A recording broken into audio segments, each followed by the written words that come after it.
এবার আসছি আমি ওই প্রসঙ্গে, আদিবাসী নেই উপজাতি, এই তর্কের চেয়ে বড় এবং বিশাল ব্যাপার তো আছে ওখানে। একজন উপজাতি বাংলাদেশের যে কোনো জায়গায় এসে জমি কিনতে পারবে, জিরাত করতে পারবে, বিয়ে করতে পারবে, ফ্ল্যাট কিনতে পারবে। আপনি আমি কেন বাংলাদেশের একই বাংলাদেশের নাগরিক হয়ে ওইখানে গিয়ে জমি কিনতে পারবো না? স্পেশালিটিটা কি ওখানে, এবং এই স্পেশালিটিটা কতটুকু তাদের প্রাপ্য? তারা তো আমাদের বাঙালি ভাই, আমরা মানে বাংলাদেশি ভাই, বাংলাদেশি ভাই আমাদের, আমরা তো এক বাংলাদেশের নাগরিক।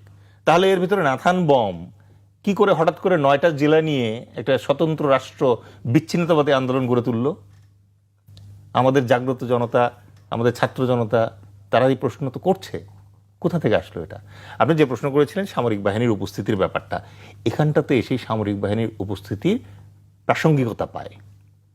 1973 সালে শেখ মুজিবুর রহমান একটা খুব ভুল কাজ করেছিলেন।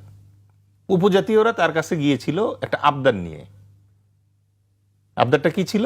স্বায়ত্তশাসনের 1900 সালের যে ট্রাইবাল অ্যাক্ট আছে, not indigenous act, tribal act আছে, ওই অ্যাক্টের আন্ডারে তারা বলতেছিল যে আমার একটা স্বায়ত্তশাসন দরকার, right? Sheikh Mujibur Rahman busy man বলল যে তোরা সব বাঙালি হয়ে যা। ভুল বলছে। কেন আপনি বাঙালি হয়ে যেতে বলবেন?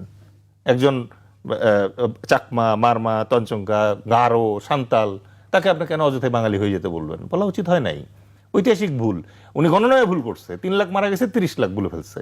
এই যে মিলিয়নের বাংলা যে কি হবে ওইটা পেঁচ লাগায় ফেলে। এই সমস্যাটা ওনার ছিল। তো উনি এই যে একটা কথা বললো, কথা বলে কি বিপদ করলো? তারা করলো কি, 1973 সালে এসে শান্তি বাহিনী তৈরি করে ফেললো, আর্মড উইং।